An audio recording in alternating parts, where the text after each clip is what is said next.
Moment of truth. We all do it. We wait for the perfect moment. But here's the truth. It's never coming. You're not stuck because of your potential. You're stuck because of your hesitation. Stop doubting and start doing. Stop sabotaging yourself. The shocking truth about what's holding you back. Written by Ridge A. Mercer. Published by Listen Grow Sleep. Introduction. The one decision that changes everything. Did you know that 1/3 of Americans are currently sitting around feeling dissatisfied with their lives right now, thinking, well, this sucks? That's 100 million people. That's a lot of people. Too many people. And now I want to ask you, what do you actually want? Don't overthink it. Don't try to make it sound fancy. Just be selfish for like 2 seconds. Because, let's be honest, being healthy isn't going to get you on a treadmill. But losing your squishy marshmallow chest to impress that one special woman you've been dreaming about, so you can hang out and have a little fun, if you know what I mean. Yeah, now that's motivation. So, what is it? What weird, oddly specific thing gets you fired up?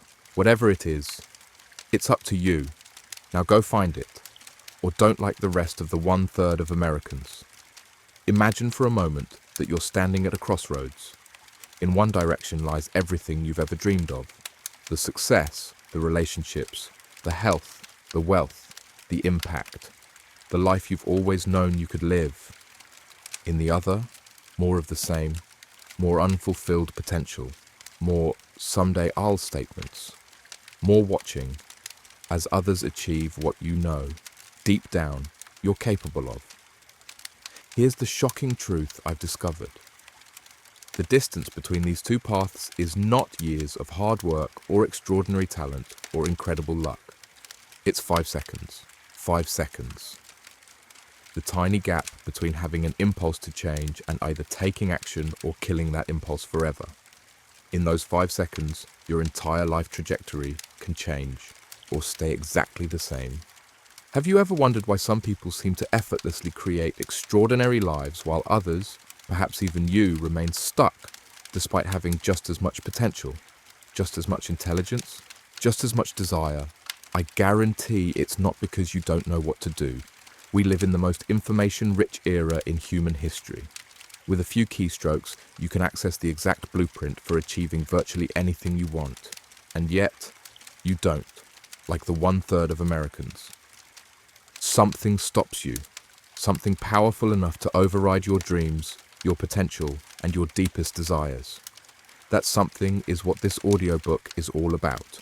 Let me ask you a question, and I want you to be brutally honest with yourself. No one else is listening. It's just you and me. How would you describe your life right now? And before you answer, I want to ban one word from your vocabulary. That word is fine. I'm fine. My relationship is fine. My career is fine. My health is fine. Fine is the most dangerous word in the English language.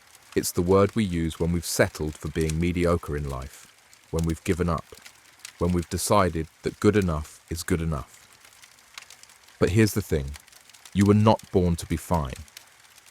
Did you know scientists have calculated the odds of you being born?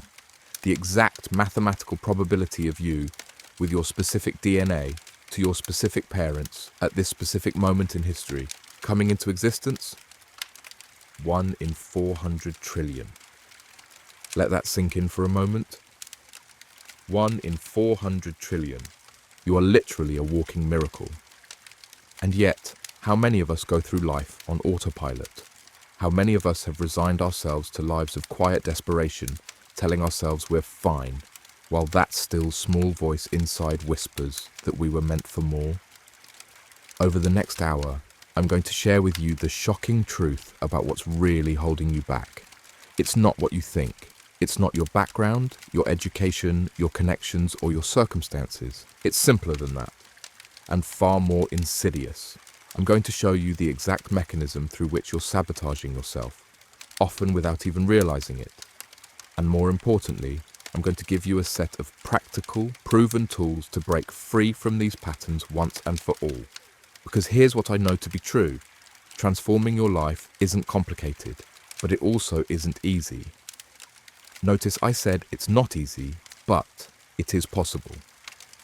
If you're ready to stop settling for fine and start creating the extraordinary life you were born to live, 1 in 400 trillion, remember, then comment down below the word ready and leave a like on this video so we can get this video out to help more people around the world.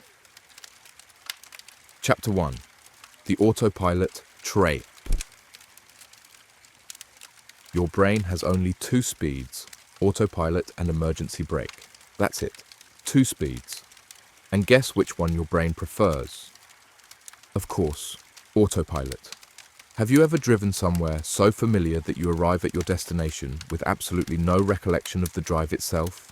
That's your brain on autopilot. It's running the show at minimal capacity, conserving energy, following deeply established neural pathways. Your brain loves autopilot because it's efficient. It requires minimal energy. From an evolutionary standpoint, this makes perfect sense. For our ancestors, conservation of energy wasn't a lifestyle choice, it was a survival strategy. But here's the problem.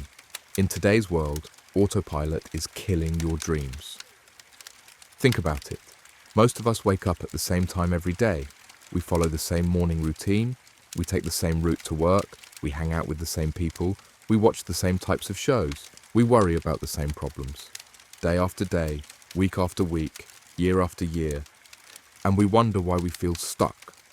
The truth is, your life today is a direct result of your habits, routines, and patterns, the vast majority of which happen on autopilot. Research shows that up to 95% of our thoughts, emotions, and behaviors run on autopilot. That means only 5% of your day involves conscious, deliberate choice. 5%. Let that sink in. If you're awake for 16 hours a day, that's only 48 minutes of conscious decision-making.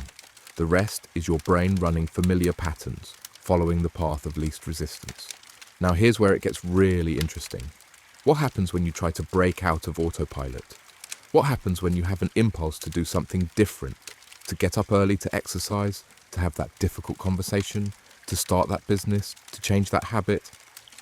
Your brain's response is immediate and powerful. Emergency brake.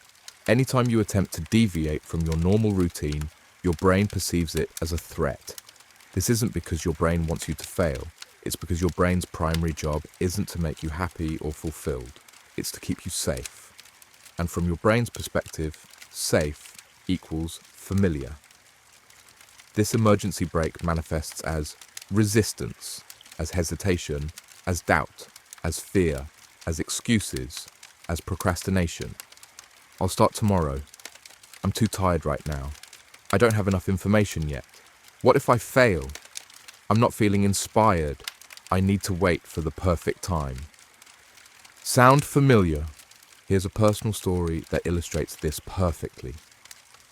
Several years ago, I was working with a brilliant woman named Sarah. On paper, Sarah had everything going for her. She was intelligent, educated, attractive, and came from a supportive family. She had big dreams of starting her own consulting business, having seen an underserved market in her industry. But despite having the skills, the knowledge, and even the connections to make it happen, Sarah remained stuck in a job she hated for 3 years. 3 years of complaining about her boss, 3 years of talking about her business idea, 3 years of saying, "I'll start when the timing is right." When I began working with her, I asked her a simple question. Sarah, when you think about taking the first step towards starting your business, whether that's registering a domain name, creating a business plan, or reaching out to potential clients, what happens? Her answer was revealing. I get overwhelmed. I start thinking about everything that could go wrong. I tell myself I need to learn more first. I decide I'll do it when things calm down at work. I convince myself that next month would be better. That's the emergency brake in action. That's her brain protecting her from the unfamiliar, from the possibility of failure, from the discomfort of change. The kicker? When Sarah finally took action, when she pushed through that initial resistance and registered her business name, it took her exactly 15 minutes. 15 minutes to take a step she had been putting off for 3 years. This is what I call the autopilot trap. It's the invisible force that keeps you stuck in patterns that no longer serve you. It's the reason you keep saying you'll start tomorrow. It's the reason change feels so hard. But here's the truth. It's not actually hard. What's hard is the first step. What's hard is those first few seconds when you're fighting against decades of neural programming. Remember, your brain has 2 speeds, autopilot and emergency brake. And the only way to create lasting change in your life is to understand how to override both. In the next chapter, I'll show you exactly how to do this using what I call the 5-second rule. This simple but powerful tool will allow you to bypass your brain's emergency brake and take action before your autopilot has a chance to kick in. But first, I want you to become aware of the autopilot trap in your own life. Let me ask you, what area of your life has been stuck on autopilot the longest? Where are you settling for fine instead of pursuing extraordinary? What's that one thing you've been saying you'll do someday that, if you did it today, could change everything? Get clear on your answer, because awareness is always the first step toward change. And change, my friend, is exactly what we're here to create. Chapter 2, the 5-second rule, your gateway to action. What if I told you there's a tool so simple yet so powerful that it can override your brain's emergency brake, silence your inner critic, and propel you into action regardless of how you feel? A tool that has helped people quit smoking after 30 years of addiction, leave toxic relationships they've been stuck in for decades, launch businesses they've been dreaming about for years, and transform their health after lifetimes of failed attempts. This tool is what I call the 5-second rule, and it works with such startling effectiveness that it might seem like magic. But I promise you, there's hard science behind it. The premise is simple. The moment you have an instinct to act on a goal, you must physically move within 5 seconds, or your brain will kill the idea. 5, 4, 3, 2, 1, go. That's it. Count backward from 5, then move. Not think, not plan, not wonder. Move. Why counting? Because it's a metacognitive tool that shifts activity in your prefrontal cortex. It interrupts the habit loop running in your basal ganglia, the part of your brain responsible for running your autopilot patterns. Why backward? Because counting backward requires focus. It's harder than counting forward, which means it temporarily occupies your attention, creating a brief window where the emergency brake doesn't engage. Why 5 seconds? Research in neuroscience shows that it takes about that long for your brain to process a new idea and either act on it or kill it. Let me give you a practical example of how this works. Let's say you wake up in the morning and your alarm goes off. You know you should get up immediately. Maybe you've even set your gym clothes out the night before, committed to morning exercise. But your bed is warm and you're tired, and your brain immediately begins generating excuses. Just 5 more minutes. I'll work out this evening instead. I deserve a little more rest. It's cold outside. This is your emergency brake in action. This is your brain trying to keep you in the familiar comfort of your routine. But what if, the moment that alarm rings, you start counting? 5, 4, 3, 2, 1. And then, without further deliberation, you throw off the covers and stand up. You've just used the 5-second rule to override your brain's emergency brake.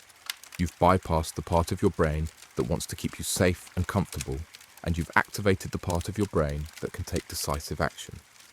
Now here's what's fascinating. Once you're up and moving, the resistance disappears.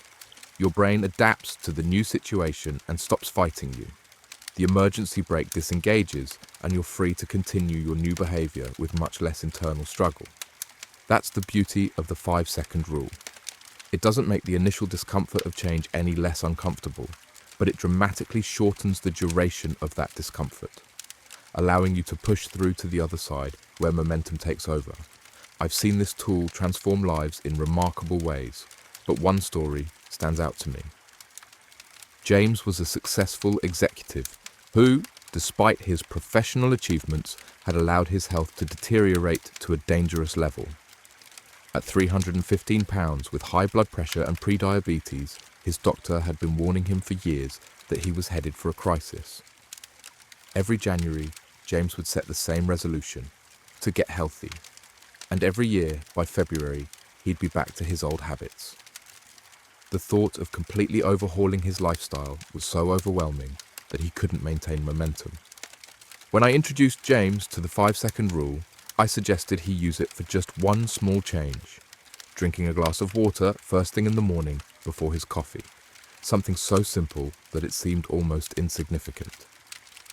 Each morning when his alarm went off, he'd count 5, 4, 3, 2, 1, and immediately reach for the glass of water he'd set on his nightstand the night before. No debating, no negotiating. Just 5, 4, 3, 2, 1, then action. After a week of successfully implementing this tiny change, James decided to apply the rule to another small habit, taking a 5-minute walk after dinner. Again, 5, 4, 3, 2, 1, then stand up from the table and walk, regardless of how he felt, regardless of what show was on TV, regardless of the weather. 6 months later, James had lost 64 pounds and his blood work showed significant improvements, but more importantly, he had rebuilt his relationship with himself. For perhaps the first time in his adult life, he was keeping his promises to himself, one 5-second decision at a time. The power of the 5-second rule isn't just in the specific actions it helps you take. The real magic happens in what these small wins do to your self-perception. Each time you use the rule to push yourself past resistance, you build evidence that you can trust yourself, that you can change, that you are in control. This is what psychologists call self-efficacy, your belief in your ability to succeed in specific situations. And nothing builds self-efficacy faster than proving to yourself through consistent action that you can do hard things. So how do you implement the 5-second rule in your own life? Let me give you 3 specific applications. The morning launch. Use 5, 4, 3, 2, 1 to get out of bed the first time your alarm goes off. No snooze button. This one change will set a powerful tone for your entire day. The hesitation killer. Anytime you find yourself hesitating before an important action, making a phone call, speaking up in a meeting, approaching someone new, use 5, 4, 3, 2, 1 to push past the hesitation and into action. The procrastination buster. When facing a task you've been putting off, don't negotiate with yourself about when you'll do it. Just count 5, 4, 3, 2, 1 and start. Remember, you don't have to feel like doing something to take action. The 5-second rule is simple, but don't mistake simplicity for lack of power. This tool has transformed the lives of millions of people around the world because it addresses the root cause of what keeps us stuck, the gap between impulse and action.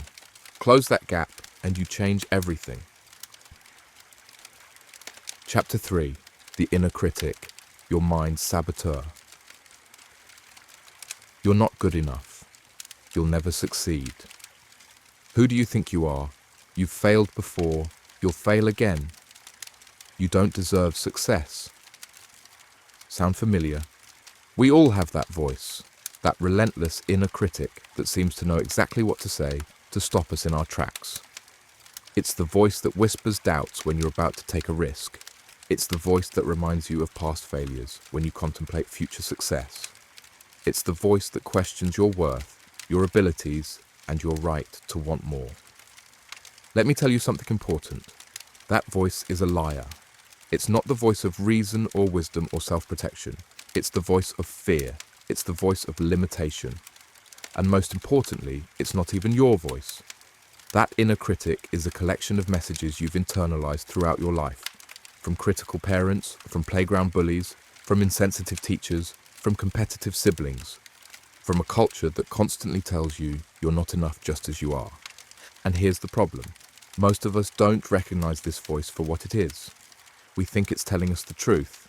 We think it's protecting us from harm, when in reality, it's protecting us from growth. Think about it this way. If you had a friend who constantly criticized you, who reminded you of every mistake you've ever made, who told you that your dreams were foolish and your efforts were doomed to fail. How long would you keep that friend around? Not very long, I'd guess. And yet, we allow this voice to live rent-free in our heads day after day, year after year. The truth is, you are not your thoughts.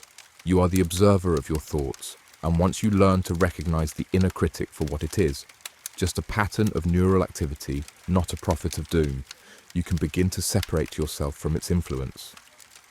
Let me share a powerful story about this. Michael was a talented writer who had dreamed of publishing a novel since he was a child. By the time I met him, he was in his 40s and had started and abandoned 7 different manuscripts. Each time, the pattern was the same. Initial excitement, followed by mounting self-doubt, followed by project abandonment. When we began working together, I asked Michael to keep a thought journal for 1 week. Every time he sat down to write, I wanted him to record the thoughts that came up. What he discovered was shocking to him, but not to me. His journal was filled with thoughts like, "This is garbage. Real writers don't struggle this much. No one will ever want to read this. I'm wasting my time. Who am I kidding? I'm not a real writer." No wonder he couldn't finish a manuscript. With that kind of internal dialogue, it's a miracle he could write a single word. But here's what's fascinating. When I asked Michael where these thoughts came from, he traced many of them back to a creative writing teacher he had in high school, who had been particularly harsh with his feedback. One cutting remark about Michael's pedestrian prose had lodged in his psyche and been repeating on a loop for nearly 30 years. This is how the inner critic operates. It takes a single negative experience, often from childhood or adolescence when our brains are most impressionable, and it generalizes it into a life sentence.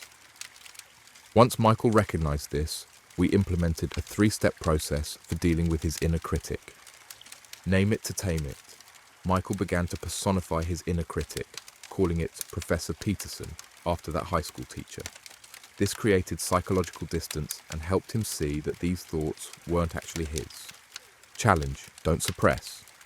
Instead of trying to silence the voice, which rarely works, Michael learned to question it. When Professor Peterson said, "This is garbage," Michael would ask, "Is it really? According to what standard? Where's the evidence?" Replace with compassion. Michael developed a compassionate counter-voice. When his inner critic attacked, he'd respond with statements like, "I'm still learning and growing as a writer," or "Perfect is the enemy of done," or simply, "Thank you for your concern, but I'm going to keep writing anyway." Within 6 months of this practice, Michael completed his first manuscript. Was it perfect? Did it become a bestseller? Not yet, but that wasn't the point. The victory was in finishing what he started, in not allowing that inner critic to dictate his actions. The inner critic gains its power through stealth. It disguises itself as your own voice, as common sense, as self-protection. But once you shine the light of awareness on it, its power begins to diminish. Here's a simple practice I want you to try right now. Think about a goal you have, something you want to achieve but haven't yet taken action on. Now, notice what thoughts arise. Do you hear that critical voice offering reasons why you can't, shouldn't, or won't succeed? That's your inner critic at work. Now, take a deep breath and ask yourself, is this thought actually true? Is it helpful? Is it kind? Would I say this to someone I love? If the answer to any of these questions is no, then it's not a thought worth listening to. Remember, your inner critic is not the voice of truth. It's the voice of fear. And while fear has its place, it keeps you from walking into traffic or touching hot stoves. It has no place in the driver's seat of your life. In the next chapter, we'll explore how to move beyond simply challenging the inner critic to actually transforming your relationship with fear itself. Because contrary to popular belief, the goal isn't to eliminate fear, it's to learn to act in its presence. But before we move on, I want to leave you with this powerful truth. You are not the voices in your head. You are the one who hears them. And in that distinction lies your freedom. Chapter 4. The Fear Fallacy. Why being afraid is not the problem. One of the most damaging myths of our culture is the idea that successful people don't feel fear, that courage means fearlessness, that if you're scared to do something, it means you're not ready, or you're not cut out for it, or there's something wrong with you. This is what I call the fear fallacy, and it's one of the most insidious forms of self-sabotage. The truth? Everyone feels fear. I mean everyone. The most successful people, the most accomplished athletes, the most brilliant artists, the most courageous leaders, they all feel fear. They all experience doubt. They all have moments where they want to run and hide. The difference between those who achieve their dreams and those who don't isn't the absence of fear, it's the relationship to fear. Let me say that again, because it's so important. The difference isn't the absence of fear, it's the relationship to fear. Most people have been taught to interpret fear as a stop sign, as a warning that they're doing something wrong or dangerous, as a signal to retreat, to pull back, to wait until they feel more confident or prepared. But what if fear isn't a stop sign? What if it's a compass? What if the very things that scare you are precisely the things that will help you grow? What if fear isn't a warning to stop, but an invitation to begin? This isn't just a nice philosophical idea, it's grounded in deep neuroscience. You see, your brain hasn't evolved much in the last 200,000 years. It still operates on the same basic principles as when our ancestors were hunting and gathering on the savannah.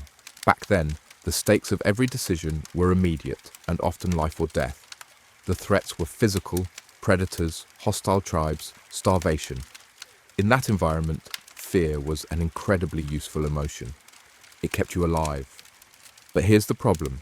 That same fear system gets activated today by non-physical threats.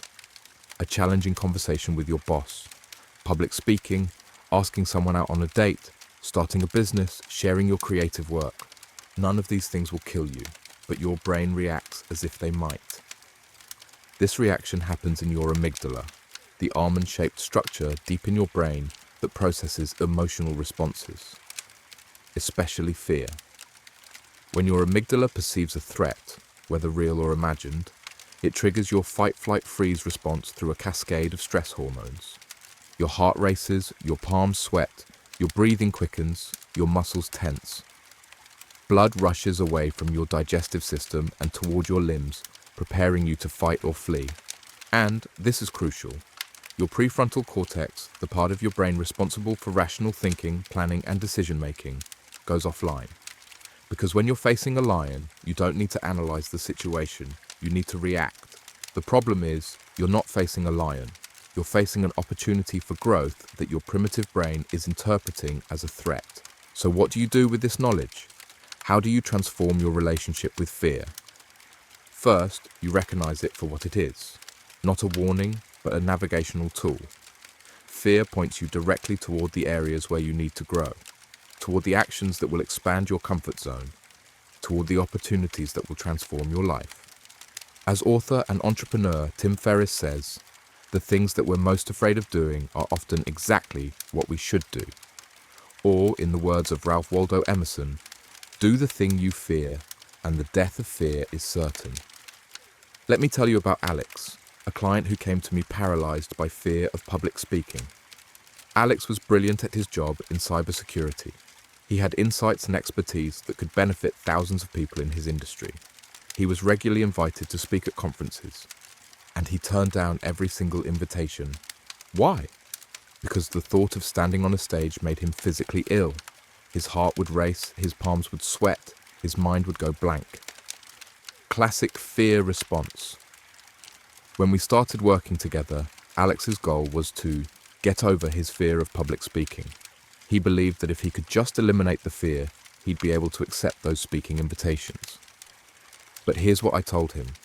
You're never going to stop feeling afraid, and that's not the problem.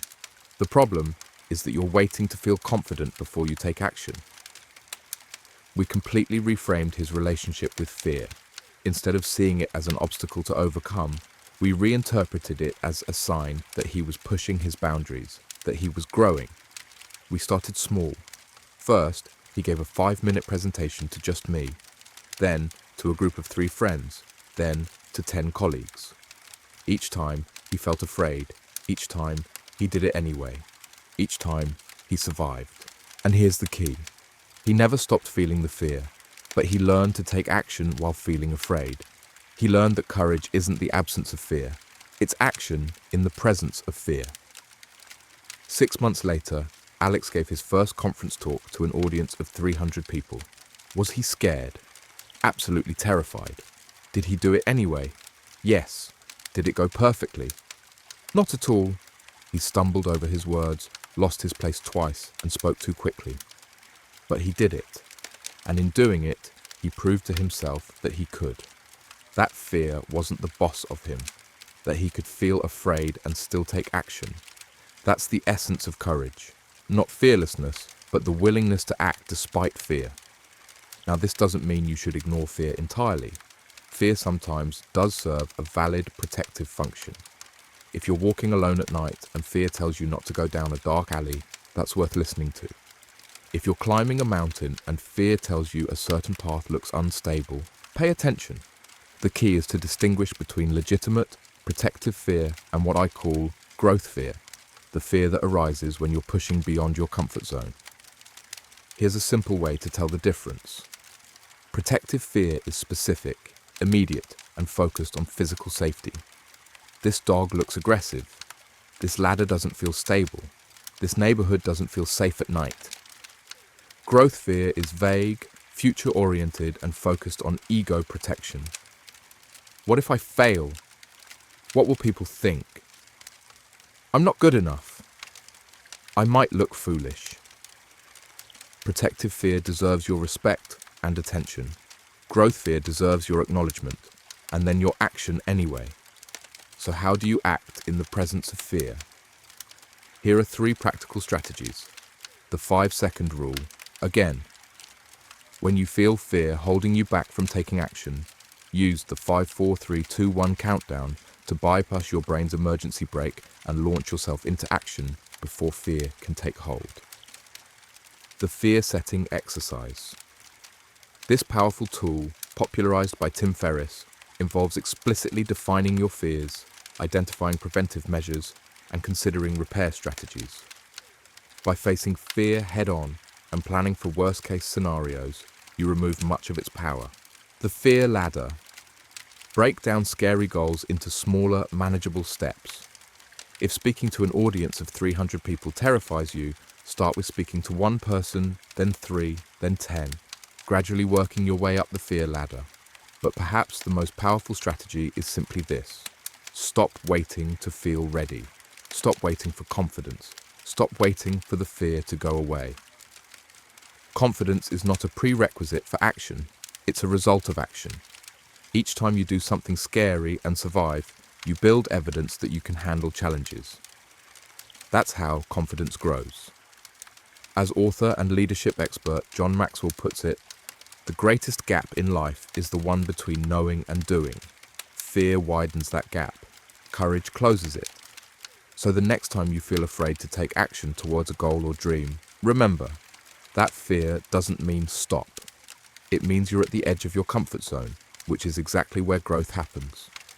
Feel the fear, acknowledge it, thank it for trying to protect you, and then do it anyway, because on the other side of fear lies everything you want. Chapter 5. The Perfectionism Paradox. When excellence becomes the enemy.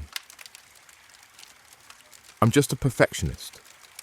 How many times have you heard someone say this or said it yourself with a hint of pride? As if perfectionism were a badge of honor, a testament to high standards and exceptional work ethic.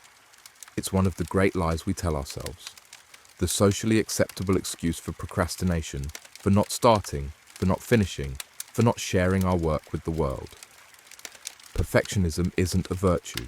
It's a form of self-sabotage disguised as quality control. Let me be clear. There's nothing wrong with having high standards.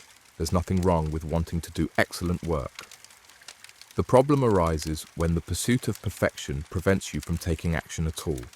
This is what I call the perfectionism paradox. The better you want something to be, the less likely you are to create it. Seems counterintuitive, doesn't it? But think about it. The higher your standards, the greater the gap between what you can currently produce and what you want to produce. The greater that gap, the more intimidating it becomes to start. And even if you do start, the more tempting it becomes to delay finishing, to keep revising, to continue refining, often until you abandon the project altogether. I see this all the time with aspiring entrepreneurs who spend months perfecting their business plan but never launch their business. With writers who endlessly revise the first chapter of their novel but never write the second. With people who meticulously research fitness plans but never go to the gym. Perfectionism isn't about achieving excellence.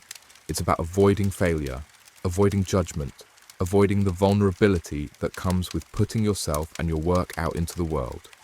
It's a form of fear dressed up as discernment. Consider the case of Lisa, a graphic designer I worked with who had dreams of launching her own design agency. She had all the skills, contacts, and experience she needed. What she didn't have was a website.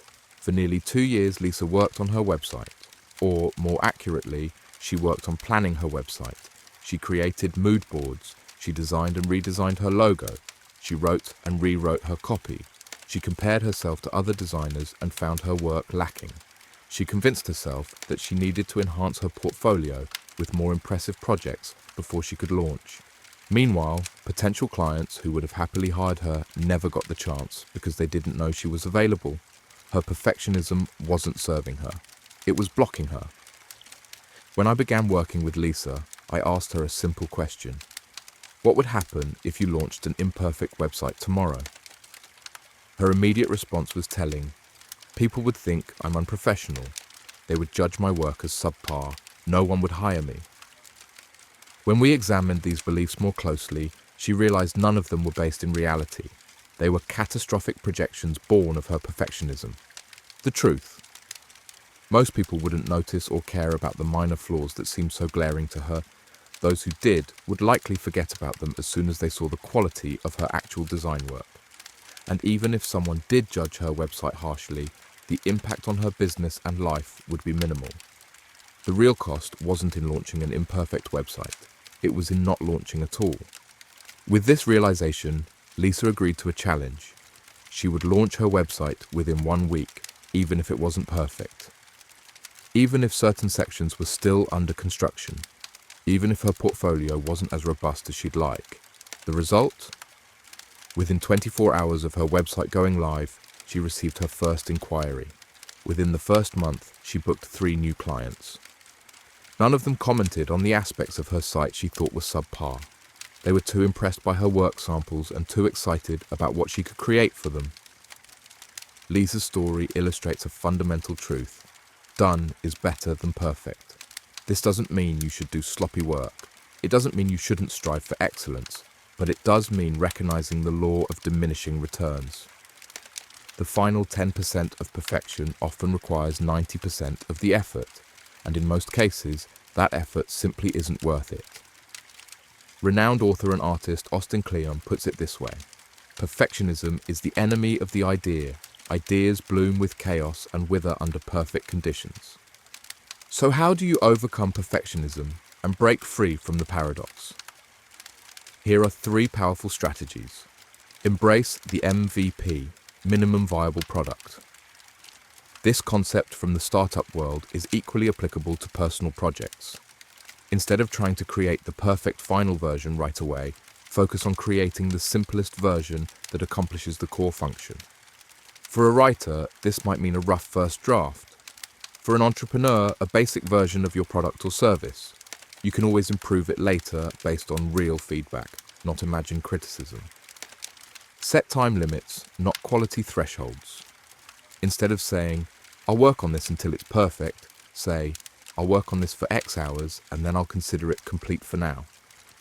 This forces you to focus on efficiency rather than perfection and ensures you actually finish. Adopt the 80% rule.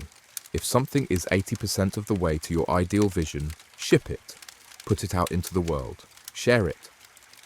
The final 20% rarely makes a significant difference to anyone but you, and you can always continue improving it after it's launched. Beyond these tactical approaches, there's a deeper mindset shift required to overcome perfectionism, embracing what psychologist Carol Dweck calls a growth mindset. a growth mindset sees failures and imperfections not as evidence of inadequacy, but as opportunities for learning and improvement. It recognizes that skills develop through effort and practice, not innate talent. It values progress over perfection. With a growth mindset, you understand that your first attempts at anything won't be your best.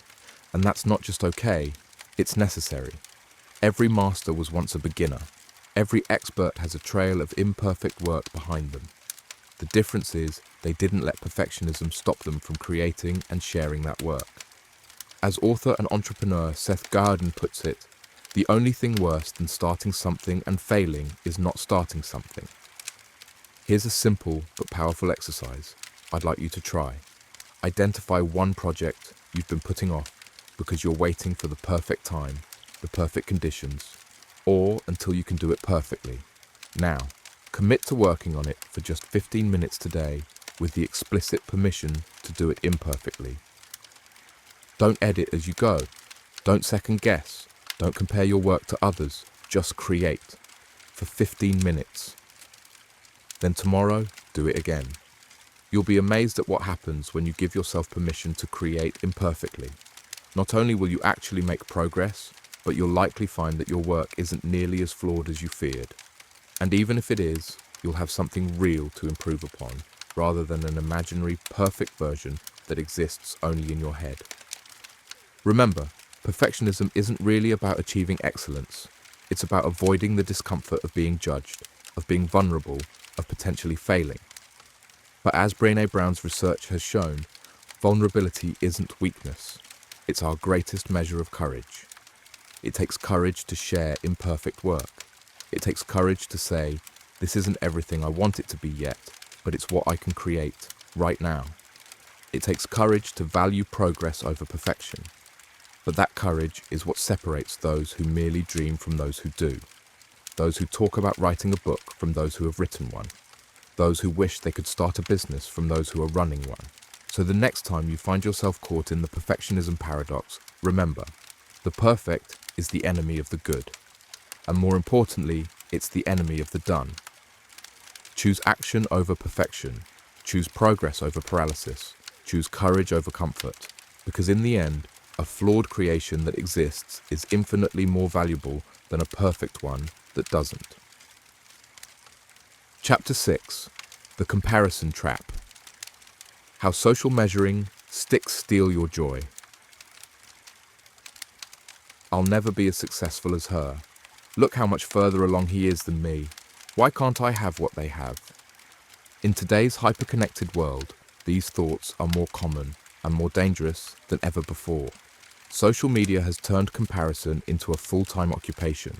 With a few swipes of your finger, you can instantly see the highlight reels of hundreds, even thousands of lives. The most beautiful moments, the biggest achievements, the perfect-looking relationships, the dream vacations, the incredible bodies, the meteoric career successes. What you don't see, the struggles, the failures, the rejections, the doubts, the fears, the countless hours of unglamorous work, the sacrifices, the luck, the privilege, the context. You're comparing your complete, messy, behind-the-scenes reality to someone else's carefully curated, filtered, edited highlight reel. It's not just an unfair comparison, it's a completely meaningless one. This is what I call the comparison trap, and it might be the most pervasive form of self-sabotage in our modern world. Why a trap? Because once you start measuring your worth, your progress, and your happiness against external benchmarks, especially the distorted ones we see online, you enter a game you can never win. Think about it. No matter what you achieve, there will always be someone who has achieved more. No matter how good you look, there will always be someone who looks better. No matter how much you have, there will always be someone who has more. The trap is believing that these comparisons matter, that somehow your worth, your happiness, your deservingness of respect and love are determined by where you stand relative to others. They're not. Your worth is intrinsic, meaning it's built into the very fact of your existence. Remember, you're 1 in 400 trillion. You're already a miracle. But knowing this intellectually isn't enough. The comparison trap is sneaky and it catches even the most self-aware among us. So let me share with you the story of someone who discovered just how insidious comparison can be. Emma was a talented photographer who had built a modest but growing business over 5 years. She had loyal clients, steady income, and most importantly, she genuinely loved her work. She felt fulfilled creatively, and her clients consistently praised the emotional depth she captured in her images. Then she discovered Instagram. At first, it seemed like an amazing opportunity to showcase her work and connect with other photographers. But soon, she found herself spending hours scrolling through the feeds of more famous photographers, studying their techniques, their aesthetics, their massive followings, their press features. Within months, Emma's relationship with her own work began to change. Images she once loved now seemed inadequate. Techniques that had served her well now felt outdated. Clients she had enjoyed working with now seemed less prestigious than those featured in the feeds of photographers she followed. Worst of all, she began to lose her distinctive style, the very thing that had drawn clients to her in the first place. She started mimicking the look of more popular photographers, trying to capture what they had, rather than deepening what made her unique. When Emma came to me, she was in crisis. Her business was suffering, not thriving. Her creativity was blocked, not flowing. Her joy had been replaced with anxiety and a constant sense of not being enough. The first thing we did was diagnose the problem. Emma had fallen into the comparison trap. She had replaced her internal compass, her own creative vision, her own definition of success, her own source of fulfillment, with external validation and arbitrary benchmarks derived from comparing herself to others. The path out of this trap began with a social media detox. 30 days of no Instagram, no photography blogs, no industry magazines. Just Emma, her camera, and her original love for the craft. During that month, she reconnected with why she became a photographer in the first place. She remembered what originally spoke to her about the medium, what moved her, what she uniquely saw and wanted to capture. Then, we implemented a powerful tool I call the personal success criteria. Emma defined, in very specific terms, what success meant to her, not what it looked like for anyone else. What did she want her days to feel like? What kind of clients energized her? What types of images fulfilled her creatively? What level of income supported the lifestyle she, not someone else, wanted? Finally, we created what I call a comparison shield, a set of practices to protect her from falling back into the trap. These included limiting social media to specific times, following only accounts that inspired rather than diminished her, practicing gratitude for her own journey, and establishing regular check-ins with her personal success criteria. 3 months later, Emma's business was thriving again. More importantly, she had reclaimed her joy, her creative voice, and her confidence, not because she had achieved more than other photographers, but because she had stopped using them as her measuring stick. Emma's story illustrates a fundamental truth about comparison. It doesn't just make you miserable, it actively sabotages your success by disconnecting you from your authentic path. When you're busy trying to be someone else or have what someone else has, you miss the opportunity to fully become yourself and create what only you can create. As Oscar Wilde brilliantly put it, be yourself. Everyone else is already taken. So how do you escape the comparison trap? Here are 3 powerful strategies. Practice radical focus. One of the most effective antidotes to comparison is deep focus on your own path. When you're fully engaged in your own work, relationships, and growth, you simply don't have the mental bandwidth for excessive comparison. This doesn't mean ignoring outside inspiration. It means discerning between what inspires you to grow and what triggers unhealthy comparison. Develop comparison awareness. Often, we don't even realize we're caught in the comparison trap until we're already suffering its effects. Begin to notice when you're comparing yourself to others. What situations trigger it? What emotions accompany it? Just bringing awareness to the pattern interrupts its automatic nature and gives you the power to choose a different response. Transform envy into information. When you find yourself envying someone else's success or attributes, ask yourself, what specifically am I responding to here? Often, envy is really information about what you value or what you want to develop in yourself. Instead of getting stuck in the painful feeling of they have it and I don't, use it as clarity about your own aspirations. One of the most powerful exercises I've found for breaking free from the comparison trap is what I call running your own race. Here's how it works. Imagine your life as a race, but not the kind where you're competing against others. This is a race against yourself, where the only relevant question is, are you better today than you were yesterday? Take a piece of paper and draw a starting line on the left side and a finish line on the right. The distance between them represents your life journey. Now, populate this path with your milestones, both those you've already achieved and those you're working toward. These aren't generic milestones that society or your industry or your family has defined. They're the achievements, experiences, and growth that matter to you. Now, whenever you feel the pull of comparison, return to this visual. Remind yourself that you're running your own unique race on your own unique timeline toward your own unique definition of success. As Theodore Roosevelt wisely said, comparison is the thief of joy, but it's also the thief of authenticity, of purpose, of meaningful success. Your path doesn't need to look like anyone else's to be valuable, beautiful, and worthy of pride. In fact, the most fulfilling success comes precisely when you stop trying to replicate someone else's journey and fully commit to your own. So the next time you find yourself falling into the comparison trap, remember, the only person you need to be better than is the person you were yesterday. And the only path you need to be on is the one that aligns with your values, your strengths, and your authentic desires. That path, your path, is more than enough. Chapter 7. The Energy Drain. Why willpower isn't enough and what really fuels success. Have you ever started your day with the absolute best intentions? You wake up early, motivated, ready to crush your goals. Today's the day, you tell yourself. Today's the day everything changes. And for a few hours, you're on fire. You're productive, focused, disciplined.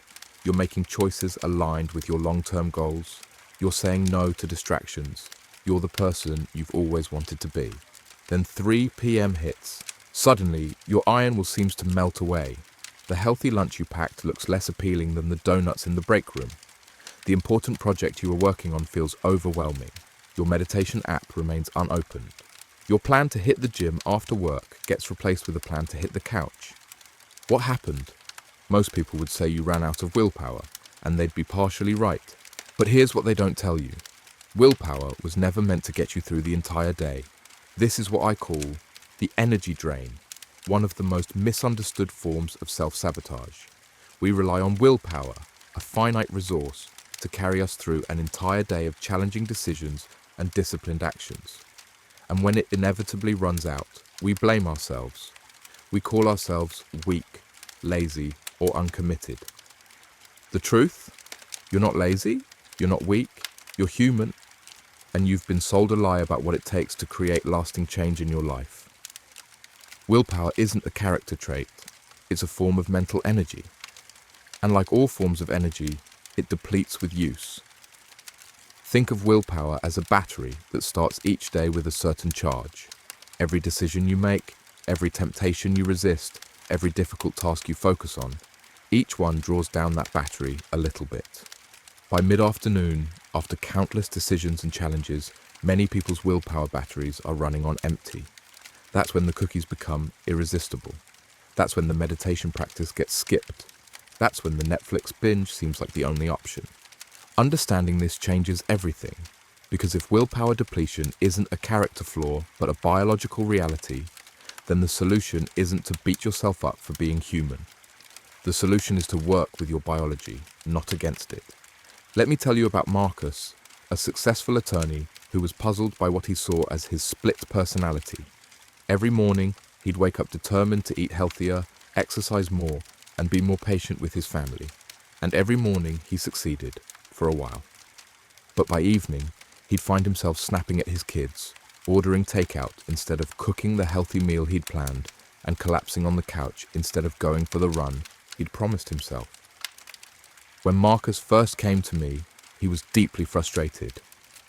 "I know what to do," he told me. "I'm disciplined in my work. I've achieved incredible things in my career. So why can't I stick to these basic health and relationship goals? What's wrong with me?" Nothing was wrong with Marcus. He was simply experiencing willpower depletion, the natural consequence of making hard decisions all day long in his demanding job. By the time he got home, his mental energy was spent. Once Marcus understood this, we were able to implement a completely different approach to his goals, one that didn't rely primarily on willpower. The first thing we did was prioritize energy management over time management. Marcus began tracking his natural energy cycles, the times of day when he felt most focused, most creative, most disciplined. For him, mornings were peak willpower time. So instead of saving his run for the evening, when his willpower was depleted, he started running first thing in the morning. Next, we implemented what I call environment design, structuring his environment to reduce the need for willpower in the first place. He removed tempting foods from his home. He set up automatic recurring orders for healthy groceries. He placed his running shoes by the door. He put his phone in a different room during family time. Each of these changes meant one less decision to make, one less temptation to resist, one less drain on his willpower battery. Finally, we focused on energy renewal, activities that actually recharge willpower rather than depleting it. Research shows that certain activities can restore our capacity for self-control. Short periods of meditation, brief physical activity, time in nature, meaningful social connection, and adequate sleep all help replenish our willpower reserves. Marcus began implementing short renewal breaks throughout his day, a 5-minute meditation after his lunch meeting, a quick walk around the block between client calls, a moment of genuine connection with his secretary instead of just a passing hello. The results were transformative. Within weeks, Marcus wasn't just meeting his health and relationship goals, he was exceeding them. Not because he became more disciplined, but because he stopped relying on discipline as his primary strategy. This story illustrates a fundamental truth about human behavior. Sustainable change isn't about forcing yourself to do hard things through sheer willpower. It's about understanding your energy patterns and creating systems that work with them, not against them. So how can you apply these principles to your own life? Here are 3 powerful strategies. Map your energy cycles. For 1 week, track your energy, focus, and willpower at different times of day. When do you naturally feel most motivated?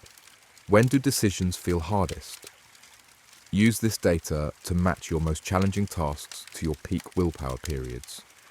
Save lower willpower periods for routine tasks that don't require difficult choices. Reduce decision fatigue. President Obama famously wore only blue or grey suits to reduce the number of decisions he had to make each day. This strategy, eliminating unnecessary decisions, preserves willpower for what truly matters. Can you plan your meals in advance, lay out your clothes the night before, create templates for recurring tasks? Each decision eliminated is willpower preserved. Design your environment for success. Your environment shapes your behavior far more than your willpower does. Want to check social media less? Delete the apps from your phone. Want to eat healthier? Keep nutritious foods visible and tempting foods out of your home. Want to exercise more? Sleep in your workout clothes. These environmental tweaks reduce the amount of willpower needed to make good choices. One of the most powerful tools for overcoming the energy drain is what I call the implementation intention. This is a pre-made decision about exactly when and where you'll take a specific action, formulated as, when situation X occurs, I will do Y. For example, instead of the vague intention, I'll exercise more, you'd say, when my alarm goes off at 6 a.m. on Monday, Wednesday, and Friday, I will put on my running shoes and go for a 20-minute jog before breakfast. This specificity eliminates the need to make a decision in the moment, when your willpower might be low. The action becomes automatic, triggered by the situation, rather than requiring a fresh dose of motivation each time. Research shows that people who use implementation intentions are significantly more likely to achieve their goals than those who rely on motivation alone. In one study, participants who formed implementation intentions for their exercise goals worked out twice as frequently as those who didn't. Here's the bottom line: willpower matters, but it's a limited resource that you need to manage wisely, not an inexhaustible force that you can rely on all day long. Stop sabotaging yourself by expecting superhuman levels of willpower. Instead, become an expert in managing your mental energy. Design your life to require less willpower. And watch as the changes you've been struggling to make suddenly become not just possible, but sustainable. Remember, the most successful people aren't those with the most willpower. They're those who understand their limitations and build systems to work around them. You don't need more discipline, you need better strategies. Chapter 8. The Decision. Dilemma. Why choices paralyze you and how to move forward. Should I take this job or that one? Should I stay in this relationship or leave? Should I save for retirement or travel now? Which business idea should I pursue? Which diet should I follow? Which apartment should I rent? Which marketing strategy should I try? Which school should my kids attend? Decisions, decisions, decisions. The average adult makes approximately 35,000 conscious decisions every single day. That's a staggering number. And while most of these are relatively inconsequential, what to wear, what to eat, which route to take, many of them carry significant weight. But here's what's fascinating. The more important a decision seems, the harder it can be to make it. And the more options you have, the more likely you are to make no decision at all. This is what I call the decision dilemma. The paradoxical way that having more choices often leads to less action, more anxiety, and greater dissatisfaction with whatever you eventually choose. In a now famous experiment, researchers set up a jam tasting booth at a high-end supermarket. On some days, they offered customers 24 different jam flavors to sample. On other days, they offered just 6 flavors. Which display do you think attracted more customers? The larger one, with 24 options. People were naturally drawn to the variety and abundance of choice. But here's the twist. When it came to actually buying jam, only 3% of people who saw the large display made a purchase, compared to 30% of those who saw the small display. The larger selection attracted more interest, but the smaller selection prompted 10 times more action. This phenomenon, which psychologists call choice overload or analysis paralysis, is one of the most common ways we sabotage ourselves, especially when it comes to the most important decisions in our lives. When faced with too many options or a seemingly high-stakes decision, many of us respond in one of 3 counterproductive ways. We freeze and make no decision at all, defaulting to the status quo. We endlessly research, analyze, and compare options, but never actually decide. We make a choice, but then experience nagging doubt, second-guessing, and dissatisfaction regardless of the outcome. All 3 responses keep us stuck, preventing us from moving forward and creating the change we want in our lives. Let me tell you about Rebecca, a talented marketing executive who came to me feeling completely stuck in her career. Rebecca had spent over a decade climbing the corporate ladder at a prestigious firm.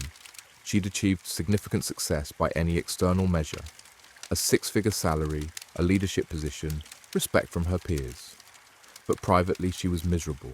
The culture was toxic, the hours were crushing, and the work no longer felt meaningful.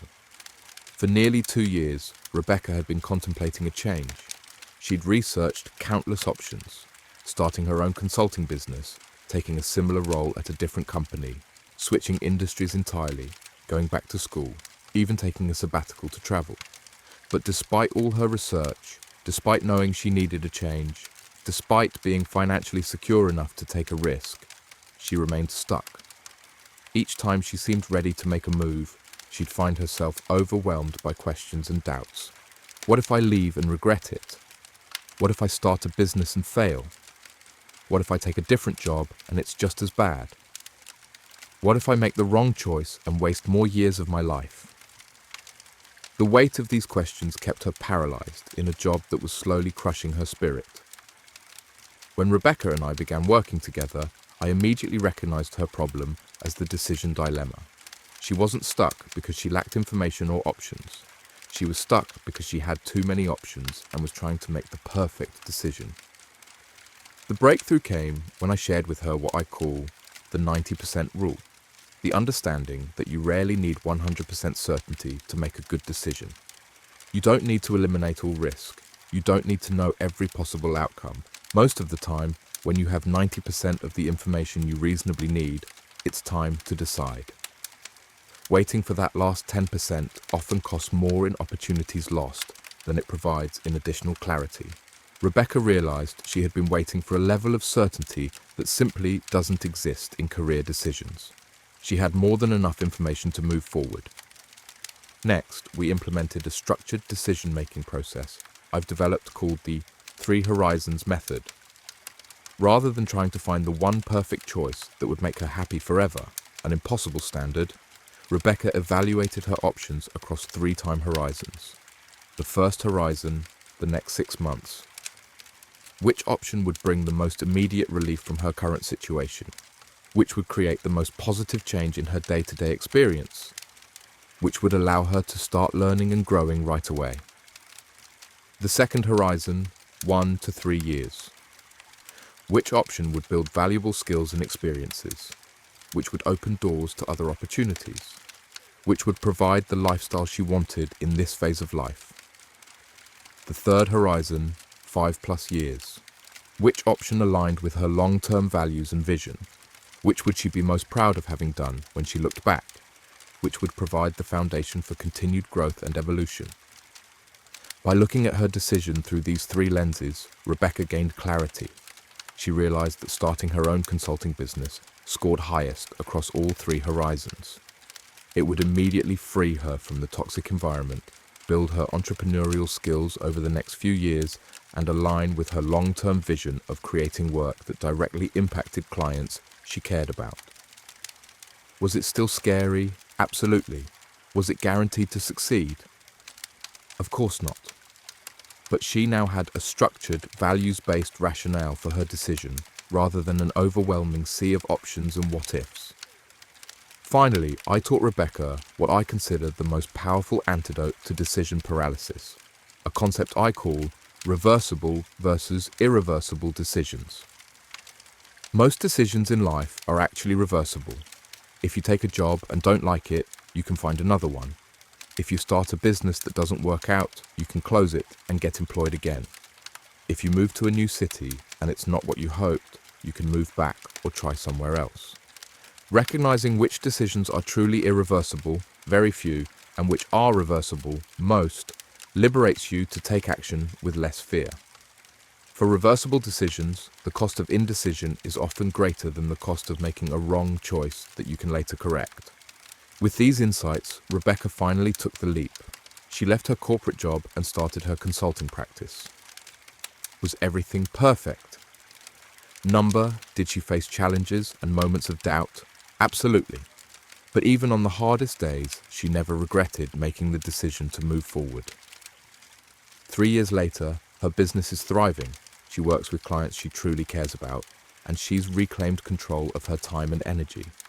All because she broke free from the decision dilemma that had kept her stuck for so long. So how can you apply these principles to the decisions that have you paralyzed? Here are 3 powerful strategies. Use the 10-10-10 rule. When facing a difficult decision, ask yourself, how will I feel about this choice 10 minutes from now? 10 months from now? 10 years from now? This simple reframing helps cut through immediate fear and pressure, revealing which options align with your long-term values and goals. Establish decision rules. Create simple if-then statements that automate certain choices, reducing decision fatigue. For example, if it costs less than $100 and saves me more than an hour a week, I'll buy it without deliberating. If I've been considering a decision for more than 3 months with no clarity, I'll either delegate it, flip a coin, or take the path that creates the most options in the future. Conduct pre-mortems. Before making a final decision, imagine it's 1 year later and your choice has failed. What went wrong? This exercise helps you identify potential pitfalls and either address them in advance or recognize if a particular option has too many fatal flaws. But perhaps the most important mental shift is simply this: embrace the reality that there is rarely one perfect choice. Instead of thinking of decisions as right or wrong, think of them as experiments that generate data, create learning, and lead to new opportunities, whether or not they work out as you initially hoped. Jeff Bezos, founder of Amazon, distinguishes between Type 1 and Type 2 decisions. Type 1 decisions are irreversible and should be made carefully. Type 2 decisions are reversible, like walking through a door that you can always walk back through if needed, and should be made quickly. The problem is that most of us treat nearly all decisions as Type 1 when they're actually Type 2.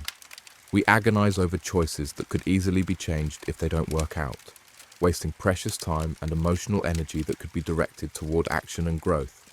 Remember, not deciding is still a decision. It's a decision to stay exactly where you are. And while that might feel safe in the moment, over time, the cost of indecision compounds. Opportunities pass. Growth stagnates, dissatisfaction deepens. So the next time you find yourself caught in the decision dilemma, paralyzed by options or the fear of making the wrong choice, remember Rebecca's story. Remember that 90% certainty is usually enough. Remember that most decisions are reversible. Remember that a good decision made today is better than a perfect decision made someday. And then take the next step forward, not because you're certain it's the perfect choice, but because movement creates momentum. Momentum creates opportunities, and opportunities create the life you want to live. Chapter 9. The Implementation Revolution. Turning Insight into Action. We've covered a lot of ground in this audiobook. We've explored the autopilot trap and how your brain's preference for the familiar keeps you stuck. We've learned about the 5-second rule and how it can bridge the gap between impulse and action. We've confronted the inner critic that sabotages your confidence and momentum. We've reframed fear from a stop sign to a compass pointing toward growth. We've broken free from the perfectionism paradox and the comparison trap. We've mastered the energy drain through strategic willpower management, and we've overcome the decision dilemma with practical tools for making choices that move you forward. That's a lot of powerful insight. But here's the uncomfortable truth. Insight without implementation is worthless. You can read every self-help book ever written. You can attend every seminar, listen to every podcast, watch every TED Talk. You can have profound epiphanies about what's holding you back and crystal clear visions of what you want to create. But if you don't implement what you learn, if you don't translate insight into action, nothing changes. This is what I call the implementation gap, and it's the final and perhaps most significant form of self-sabotage we need to address. The implementation gap is the distance between what you know and what you do, between your understanding and your actions, between your intentions and your habits. Most people focus on closing their knowledge gaps, assuming that if they just learn enough, change will naturally follow. But the most successful people focus on closing their implementation gaps. They understand that knowledge without action is merely entertainment. So the question becomes, how do you bridge this gap? How do you ensure that the insights you've gained from this audiobook and any other source of personal development actually translate into real lasting change in your life? The answer is what I call the implementation revolution, a fundamentally different approach to creating change based on how your brain actually works, not how you wish it worked. Let me introduce you to David, a brilliant entrepreneur who exemplifies the implementation revolution in action. When I first met David, he was what you might call a self-help junkie. His shelves were lined with personal development books, each one filled with highlighted passages and notes in the margins. He could quote thought leaders verbatim and explain complex psychological concepts with ease. But despite all this knowledge, David's business was struggling. His health was declining, his relationships were strained, and his confidence was eroding. "I know what to do," he told me during our first meeting. "I just can't seem to make myself do it consistently." This is the classic implementation gap, knowing but not doing. Together, David and I designed an implementation system specifically tailored to how his brain worked. Instead of focusing on acquiring more knowledge, we focused on applying what he already knew through 4 key principles that form the foundation of the implementation revolution.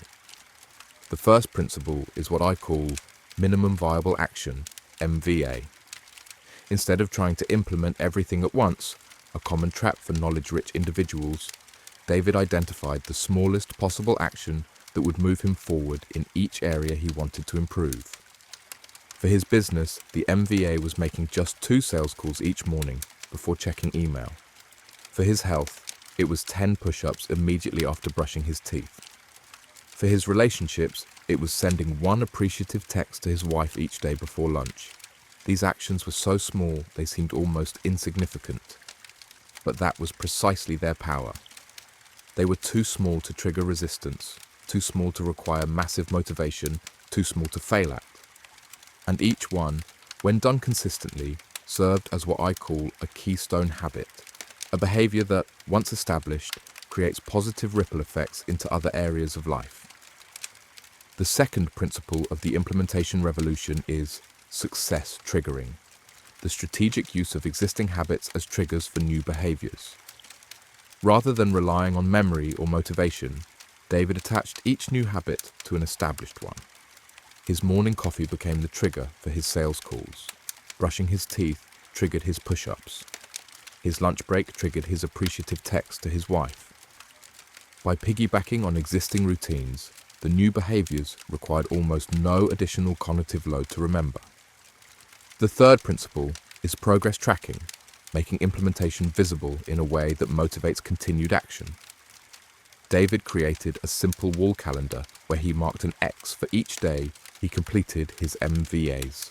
As the chain of X's grew longer, his motivation to maintain the streak increased, creating a self-reinforcing cycle of implementation.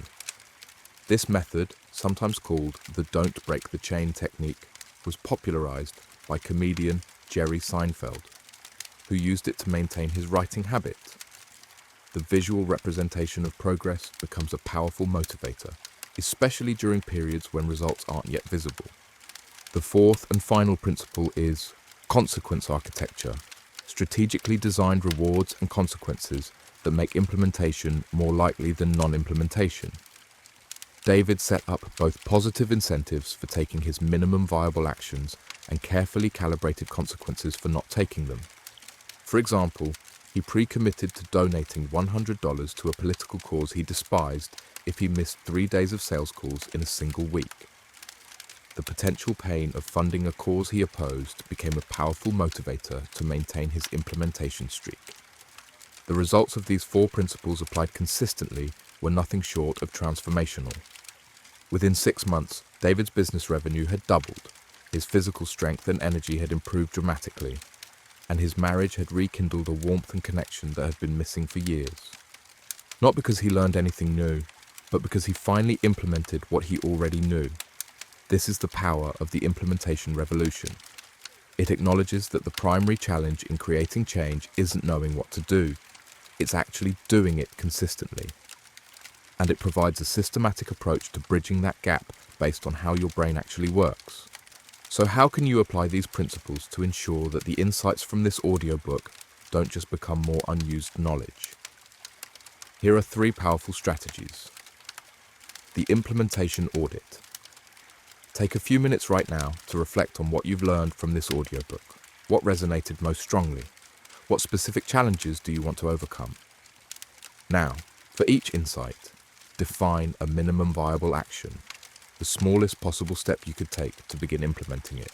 Remember, the action should be so small it feels almost trivial. Finally, identify a specific existing habit you can use as a trigger for each new action. The 72-hour rule. Research shows that if you don't take action on a new insight within 72 hours, the likelihood that you ever will drops dramatically. Commit to implementing at least 1 minimum viable action from this audiobook within the next 72 hours. Set a specific time, link it to an existing habit, and if possible, create an accountability mechanism to ensure you follow through. The implementation stack.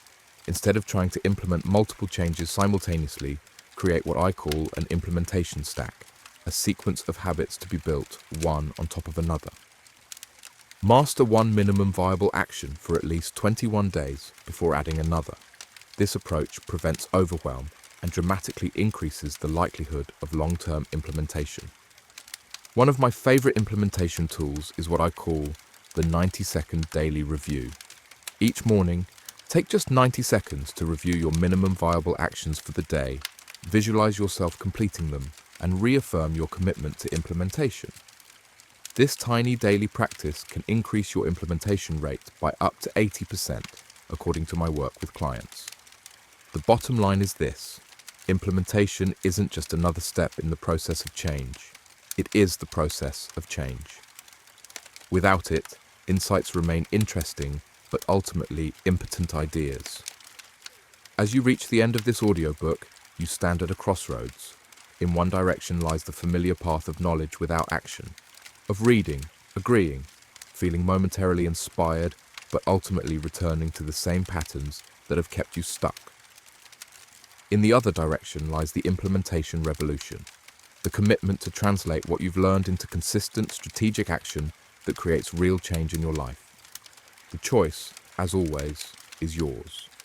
But it is a choice, and it's one that will determine whether the time you've invested in this audiobook becomes a catalyst for transformation or just another interesting but ultimately unused resource. Remember, you're one in 400 trillion. You were not born to be fine. You were born to be extraordinary. And the only thing standing between you and the life you're capable of creating is implementation, the consistent application of what you already know. So let me ask you one final question. What is one action, however small, that you will take in the next 24 hours to begin implementing what you've learned? Not tomorrow, not when you feel more motivated, not when circumstances are perfect. Today, within the next 24 hours. Because in that one decision, the decision to take immediate action, lies the difference between a life of what could have been and a life of what actually is. The insights are yours, the tools are yours, the potential is yours. Now go make it happen.